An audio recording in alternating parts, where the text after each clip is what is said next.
Hi, I'm Teresa, and this is a love letter to my grandmother. I have no guest chef today, so I thought I would do things a little bit differently.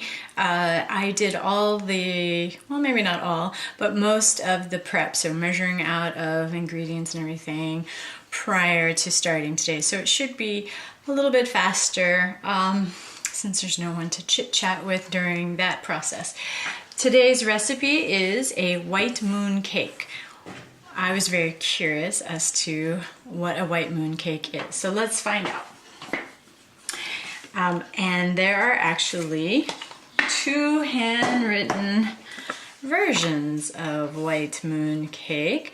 This one, I feel like, is my great-grandmother Flo's. That's what I feel like.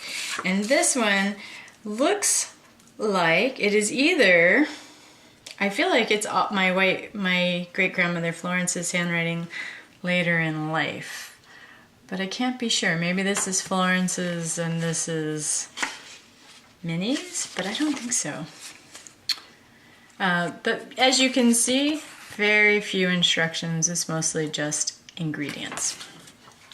So I did a little research because the name was kind of intriguing.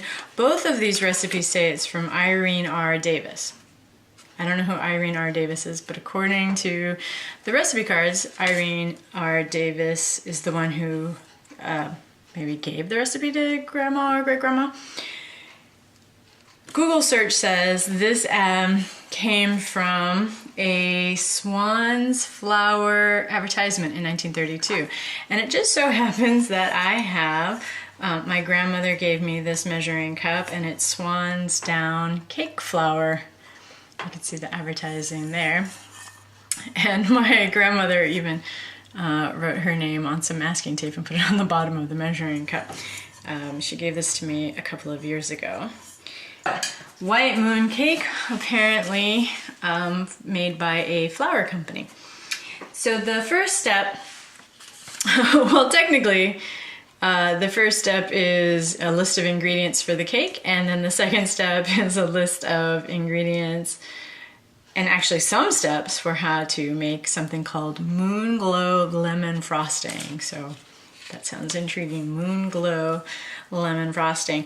So I'm going to assume that what we want to do is sift the dry ingredients together. The first dry ingredient is 3 cups of flour, which I'm not really gonna sift. I don't know, modern technology, I don't think you really require a lot of sifting. I'm just lazy maybe, I don't know. Sifting seems to have gone out of favor. And then it also wants 3 tablespoons of baking powder, no, teaspoons, 3 teaspoons of baking powder and a half a teaspoon of salt. And I've mixed those together, and then I'll mix them in with the flour. My understanding is that the salt is not for flavor, but is more for creating a chemical reaction with the baking powder and or baking soda, depending on your recipe. This one has no baking soda. So I'm gonna mix my dry ingredients, my flour, my baking powder, and my salt. Then the next step says, predictably, that I'm going to cream my shortening. And I'm not gonna use shortening, I'm gonna use butter, because it turns out in the past when people wrote shortening, they actually meant any kind of fat that is a solid at room temperature. And it only was in the early part of the 20th century that hydrogenated vegetable shortening was created, and then now most Americans would think shortening means like Crisco. So then the next thing that I'm gonna do is cream my shortening, which is 2/3 of a cup of butter, which is roughly 10.5 tablespoons of butter. And since most packages of butter tell you tablespoons on the side, and they don't usually tell you 2/3 of a cup, because it's actually more than 1 stick of butter, I just kind of eyeballed another 2.5 tablespoons. So I need 2 cups of sugar, which when it's a bowl like this, it really looks like a lot of sugar. And Eric would be alarmed at how much sugar is going into this cake. He does not like to eat a lot of sugar. Okay, so then I'm going to cream those, and I recently was given my grandmother's hand mixer or egg beater. So I'm going to cream the sugar and the eggs, the butter. I googled the Swans advertisement, which actually has some instructions, and they say alternately mix the flour and milk. And it takes a cup of milk. Okay, so here we go.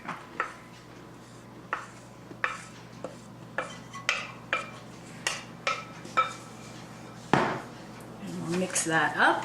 Okay, it's starting to look like a batter now. The milk, I think, really helps, and the flour. So now I'm gonna add the rest of the flour, baking powder, salt mixture, and we'll stir that up. This recipe actually calls for 5 egg whites, so we're gonna beat some egg whites here in a minute after we do this. All right, now we have what looks like a really thick batter, which I imagine will get a little less thick once we put the egg whites in there. But before we can do the egg whites, I need to clean off the blades. All right, so there's my egg whites, and I'm just gonna beat these. Now this isn't a meringue, so I didn't add any sugar. It's going to be folded into the cake batter after I add the vanilla. Now I personally do not feel awesome at folding things into batters and doughs and things like that, but I'm gonna do my best after I add the vanilla, and it requires a teaspoon of vanilla. Now, there's this notation on this recipe that I don't really know what it means, other than maybe you want to add 1.5 cups of milk instead of 1 cup of milk. It's a very thick batter, so maybe grandma or great-grandma thought it would be better to have a little bit more moisture in there. 1 teaspoon of vanilla. Mix that in. Ooh, it's so thick. I think that might be with the 1.5 cups of, I think it means add 1.5 cups of milk, not 1 cup. It's very thick. But I'm gonna just try and do what they said on the original recipe and go from there. I don't know, maybe someone in the internet audience would like to explain better how to fold in, but I think it just takes practice. That's my theory, and I'm sticking to it. Okay, so I'm not sure. This is so not clean, and this is so stiff. I'm not sure. We'll see. Let's see what happens here. This is where a guest chef would provide some comic relief, but I'm all alone. You'll have to imagine it. So here we go. We're attempting to fold very stiff eggs into a very stiff, thick batter.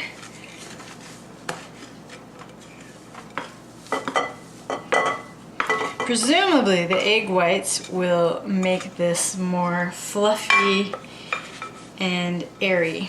My understanding is that's one of the purposes of egg whites. And that's why you want to fold them in. You want to try to keep that fluffy, airy aspects of the egg whites inside whatever you're making. However, that doesn't mean I know what I'm doing. And I think it really looks like I don't know what I'm doing. Okay. Yeah, you can see my attempts to fold just look like I have fluffy icebergs or clouds inside my food. But I'm attempting to do like a swirly action to try to have it be kind of folded in. It mostly just looks like I'm spinning the egg whites around the edge, which I don't think is the desired effect. I definitely think you don't want to learn how to fold egg whites into something from me. Now, great-grandma or grandma's recipe does not have a temperature, but the internet gave a temperature of 350. So I'm going to start preheating the oven to 350 while I attempt to fold in the rest of my egg whites. And, well, stuff's happening, and my batter is not so sticky or thick, although my spoon is quite sticky now. Egg whites are notoriously sticky, so I took a sticky substance and put it in another sticky substance, so we'll see. Okay, I think that is pretty nicely folded. I'll show you the result. It looks like that, which is much better than the fluffy clouds that were floating in earlier. It's supposed to cook in 2 layers. That's the instruction. Bake in 2 layers. Voila, 2 cake pans. No instructions as to whether it should be greased or floured. When in doubt, I say grease and flour, although I don't really know. So I'm gonna try and grease and flour these pans. And what I do is I dribble a little bit in to each pan, just a tiny bit. You really don't need a lot. And I took a little bit of paper towel to nicely evenly coat my pan. I know some people use like pan cooking spray or something. I've never done that. The way that I do this typically is I get like a little spoonful of flour, put it in there, and then put it all around like this. And you can see there's some spots here that haven't yet gotten flour, so then I usually kind of scrape it across like that. And then I try to get the edges nice and floured. Like that. And that looks nicely floured to me. So now what we're going to do is put our beautiful white moon cake into our pan. The recipe from Grandma does not have a temperature and it does not have a time, but the internet recipe said 350 for 25 minutes, so that's what we're gonna do. The recipe says to do is while the cake is cooking, make the Moonglow lemon frosting. I haven't done that because I think we still need to cool the cake, so I could just do it while we're cooling the cakes, but I did do a lot of the prep work. And one of the things that you are supposed to do for this Moonglow lemon frosting is to take 2 egg yolks and add to that the grated rind of 1 lemon. So I don't have a zester, I have a cheese grater. So I cheese grated the lemon rind while the baking was happening. And I hate grating lemon. I hate lemon zest. I don't know. It took an entire Nicki Minaj song, and I don't even think I really got much in the way of zest.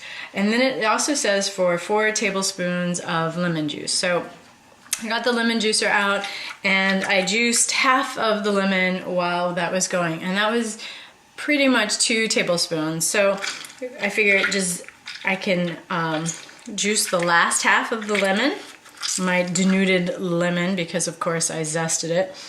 And just be careful because there's some seeds, but my juicer has a nice little spout, so I'm just gonna make sure that none of the seeds get into my lemon zest and lemon juice. Nice and fresh. I have my mixing bowl, and the first ingredient is that we're supposed to put 2 unbeaten egg yolks into the bowl. So I have my 2 unbeaten egg yolks, which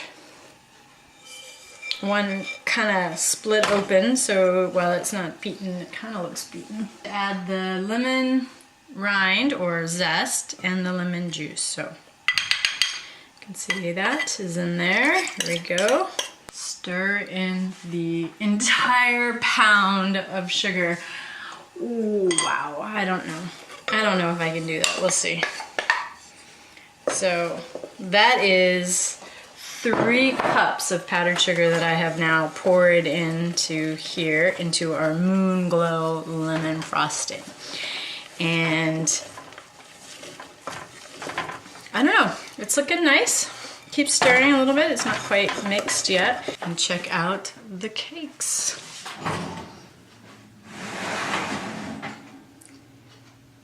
Ah, good. Interesting. One is done and the other one isn't. So obviously I did not distribute them evenly between the 2 pans. One got a little bit more cake batter than the other. So I'll take that one out, put the other one in, let it cook a little tiny bit more, but you can see it's very pretty. The cakes have cooled for more like an hour and a half than an hour, which is a little bit longer than I thought. I have taken the first layer out, and the way that I did that was I took my very hard rubber spatula, well, not rubber spatula, plastic spatula, like a scraper. It has a very pointy edge here and here, and I went all the way around the edge multiple times, actually, and then you can see that it's still very closely, it's actually still pretty warm. It is warmer than this one, and I'm guessing that means it's the one that came out second. And then what I do is I kind of lift up with the edge of my rubber scraper, plastic scraper, and now I can see that it's really ready to come out. And so, let's see, it's almost there. Of course, want to be gentle and not force it too much. There. Yikes. Didn't happen off camera, only on. Excellent. All right, so you can see, beautiful, lovely little cake there. And I'm gonna set it on the counter. Very messy now that fell. That's okay. I'm gonna take my Moonglow lemon frosting. I'm gonna stir it up again a little bit. You can see it is very yellow. And it's very much not a frosting. I shouldn't have called it a frosting. It is very definitely an icing. And so now, it probably would have been thicker if I had used more sugar, but I just couldn't abide by an entire pound of sugar in my frosting, my icing. It just was a little too much for me. So I'm gonna put a little bit between the layers as suggested in the recipe. And now I will take our other layer of cake and put it on top, like so.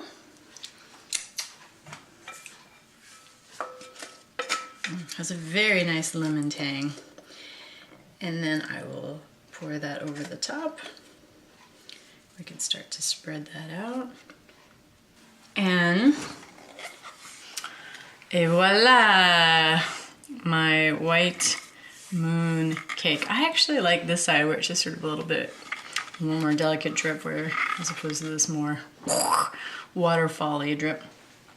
And then the next part would be to actually have a slice. I guess I would say it tastes like a traditional white cake, and then you have this nice little tangy icing to go with it.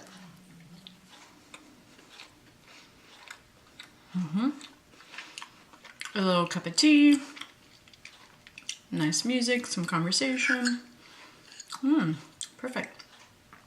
I would definitely recommend it.